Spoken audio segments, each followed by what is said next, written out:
Assalamualaikum warahmatullahi wabarakatuh. Salam sejahtera untuk kita semua, salam budaya, salam nama kebajikan.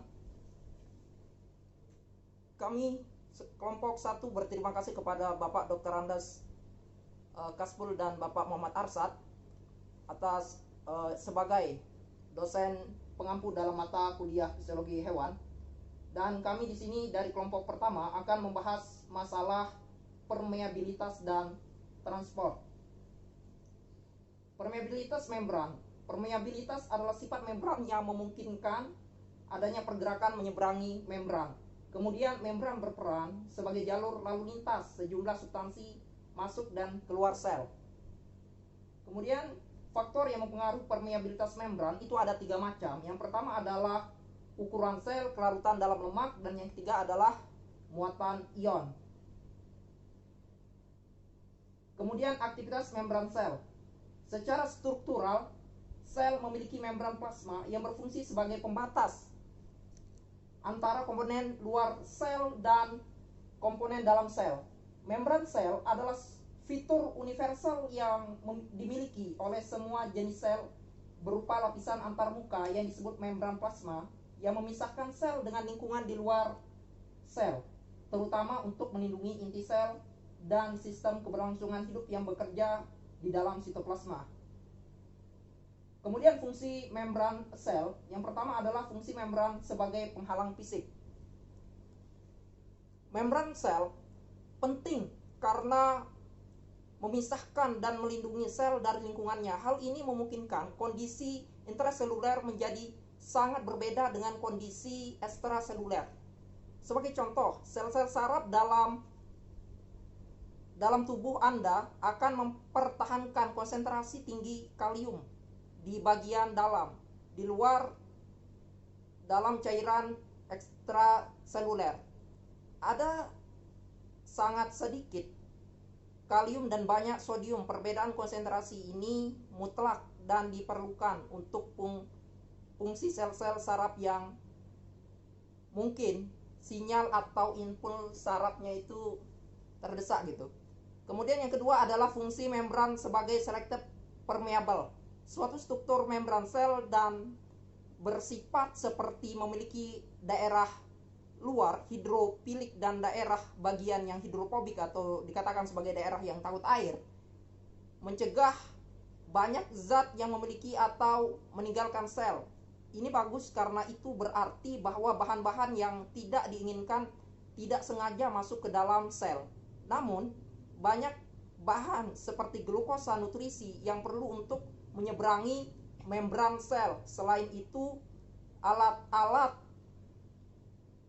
zat-zat limbah yang harus keluar dari sel. Jika mereka tidak, limbah akan menumpuk dan menjadi racun bagi sel. Permeabilitas selektif, yaitu membran sel mampu mengatur apa yang masuk dan apa yang keluar. Sel permeabilitas selektif hanya molekul yang sangat kecil seperti air, kemudian oksigen atau karbon dioksida, dan dapat dengan mudah melewati lipid bilayer dari membran sel. Kemudian yang kedua adalah fungsi membran sebagai selektif permeable.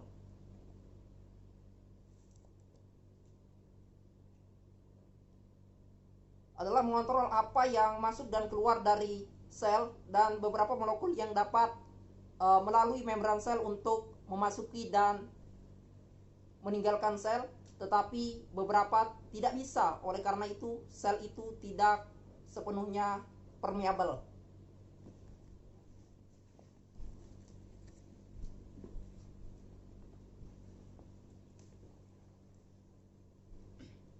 Materi berikutnya tentang transport pasif. Di sini ada 2 transport, yaitu yang pertama difusi. Difusi itu merupakan pergerakan acak molekul dari konsentrasi tinggi atau hipertonis ke konsentrasi yang lebih rendah ataupun hipotonis. Jadi difusi tergantung perbedaan konsentrasi dan tekanan hidrostatik. Energi untuk proses difusi adalah energi kinetik yang normal ditimbulkan akibat pergerakan suatu bahan.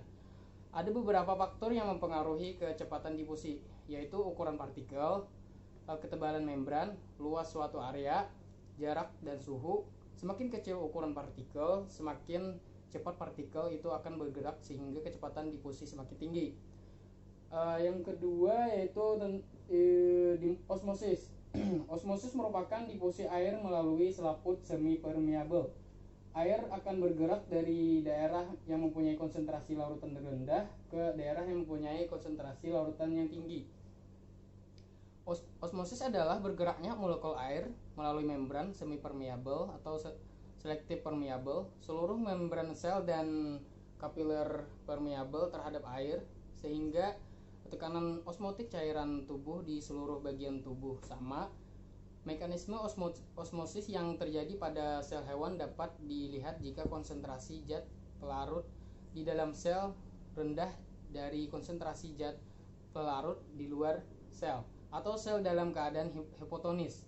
Faktor-faktor yang mempengaruhi osmosis, yang pertama yaitu ukuran molekul yang meresap, yang kedua keterlarutan lipid, yang ketiga luas permukaan membran, yang keempat ataupun yang terakhir ketebalan membran. Dan suhu juga berpengaruh. Jadi selanjutnya akan dilanjutkan oleh Muhammad Anang. Kepada Anang dipersilahkan.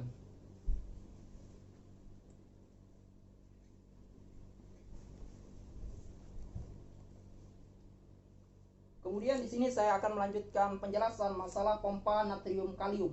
Pompa natrium kalium atau Na+, K+ merupakan proses transport yang memompa ion natrium keluar melalui membran sel dan pada saat bersamaan memompa ion kalium dari luar ke dalam sel. Kemudian tujuan dari pompa natrium kalium ini adalah untuk mempertahankan konsentrasi ion sodium dan potasium di luar membran sel dan untuk mencegah keadaan hiperosmolar di dalam sel. Kemudian proses ini berlangsung secara aktif karena memerlukan energi ATP untuk terjadinya proses itu. Ion-ion lain yang ditransport secara efektif, secara aktif seperti kalsium, kemudian ada namanya hidrogen, kemudian klorid, kemudian iodin dan urea dan sugar, gula, dan asam amino.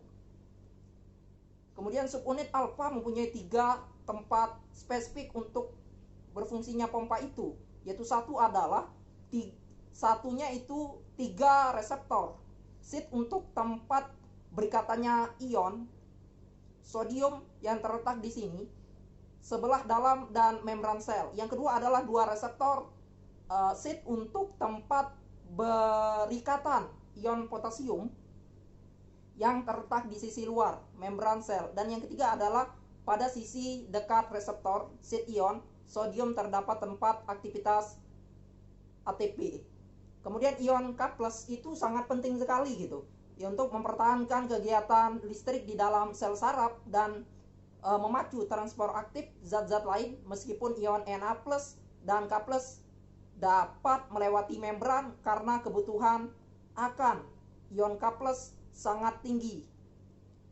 Maka diperlukan lagi pemasukan K+ ke dalam sel, pengeluaran ion Na ke luar sel. Selanjutnya materi akan dilanjutkan oleh Muhammad Sipa Abli Solihin. Pada Sipa Muhammad Abli Solihin dipersilahkan.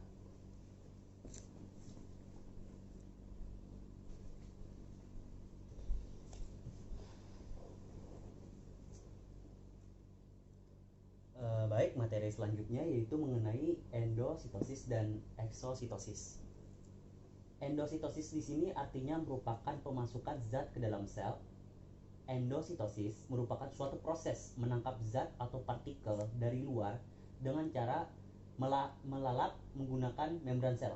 Jadi pertama-tama ini zat dari luar berupa zat padat yang kemudian masuk melalui membran sel yang membrannya ini membentuk lipatan di atas substansi atau zat yang benar-benar tertutup oleh membran sel. Contoh endositosis adalah fagositosis dan kinositosis. Fagositosis yaitu di mana membran plasma atau sel membungkus partikel dari lingkungan luar dan menangkapnya dalam satu vakuola makanan. Kemudian vakuola menyatu dengan lisosom membentuk heterofagosom dan lisosom mencerna atau menghancurkan partikel tersebut. Contohnya sel darah putih dan sel amoeba yang memakan bakteri. Sel-sel tersebut membungkus bakteri dan menangkapnya dalam satu vakuola makanan. Selanjutnya, bakteri akan dicerna oleh lisosom. Kemudian yang kedua adalah pinositosis. Pinositosis yaitu peristiwa sel yang memakan zat cair dan membentuk sebuah gelembung. Cairan yang dimakan itu dimasukkan dalam vakuola makanan. Kemudian lanjut ke materi berikutnya, yaitu eksositosis. Eksositosis artinya pengeluaran zat dari dalam sel. Eksositosis merupakan suatu proses yang menjelaskan mekanisme vesikel bergabung dengan membran plasma dan melepaskan isinya keluar sel, di mana proses ini terjadi ketika sel menghasilkan zat untuk diekspor seperti racun dan zat lainnya. Di sini dapat dilihat kan, ini suatu cairan ekstraseluler ini di luar. Terus nih dari sitoplasma, ini zatnya keluarnya dari membran sel. Kemudian contohnya yaitu proses pengeluaran zat dari sel-sel kelenjar. Ada peristiwa sekresi, misalnya sel-sel penghasil enzim pencernaan mensekresikan enzim itu ke dalam usus. Caranya adalah enzim-enzim itu dimasukkan ke dalam vakuola atau kantong-kantong kecil.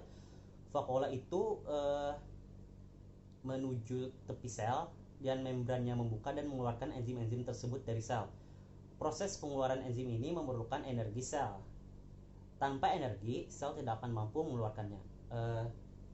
Baik, sekian dari saya. Selanjutnya yaitu materi homeostasis yang disampaikan oleh Lalu Anang Inumi.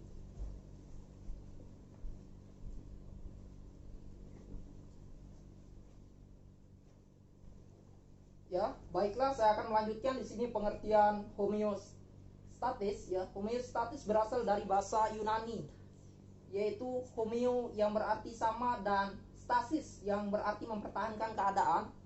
Homeostasis kemudian sering diartikan sebagai semua proses yang terjadi dalam organisme hidup untuk mempertahankan lingkungan internalnya atau lingkungan dalamnya dalam kondisi tertentu agar tercipta kondisi yang optimal bagi kehidupan organisme yang bersangkutan. Kemudian mekanisme dari homeostasis, ya, mekanisme pengendalian kondisi homeostasis pada hewan berlangsung melalui sistem umpan balik. Kemudian sistem umpan balik ada dua macam, yaitu sistem umpan balik positif dan umpan balik negatif. Sistem umpan balik yang berfungsi dalam pengendalian kondisi homeostasis pada tubuh hewan adalah sistem umpan balik negatif. Kemudian sistem umpan balik negatif dapat didefinisikan sebagai perubahan suatu variabel yang dilawan oleh tanggapan yang cenderung mengembalikan perubahan tersebut ke keadaan semula.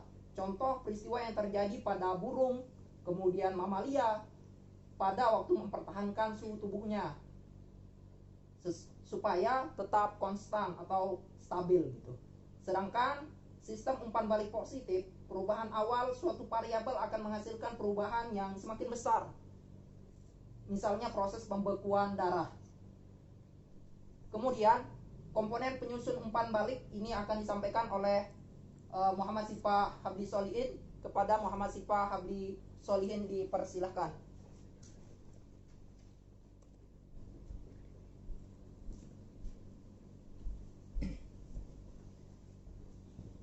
Ya, baik, selanjutnya yaitu komponen penyusun umpan balik.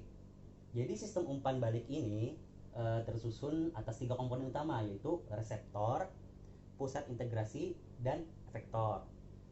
Antara reseptor dan pusat integrasi itu dihubungkan dengan saraf sensorik, sedangkan dari pusat integrasi menuju efektor yaitu tersambung atau dihubungkan oleh saraf motorik. Reseptor berperan sebagai pemantau perubahan yang terjadi di lingkungan, baik lingkungan luar maupun di dalam tubuh hewan. Nah, di sini ada merupakan sistem umpan balik, yaitu dari reseptor. Dalam sistem umpan balik, reseptor bekerja dengan mengubah suatu bentuk energi yang dideteksi dari lingkungan, misalnya energi listrik atau energi kimia, menjadi potensial aksi. Jadi potensial aksi kemudian terbentuk dan menjalar menuju ke serabut saraf aferen, lalu menuju ke pusat integrasi. Selanjutnya pusat integrasi. Peran pusat integrasi ialah membandingkan informasi yang diterima dari suatu keadaan yang seharusnya dalam keadaan yang diharapkan. Jadi pusat integrasi itu contohnya seperti hipotalamus. Jadi hipotalamus tersebut bekerja dengan menentukan jenis tanggapan yang sesuai, yaitu tanggapan yang dapat membawa kepada suhu tubuh yang seharusnya. Jadi misalnya nih, misalnya hewan tersebut mengalami kedinginan. Jadi di hipotalamusnya itu menyampaikan informasi untuk menaikkan suhu tubuh sehingga suhu tubuh tersebut naik dan kemudian dapat hewan tersebut mencapai suhu yang stabil. Di sini yaitu contohnya seperti berkeringat, melebarkan pembuluh darah di kulit, atau kedua-duanya. Baik, materi terakhir yaitu cara kerja sistem umpan balik yang akan disampaikan oleh Muhammad Helmi Rifai.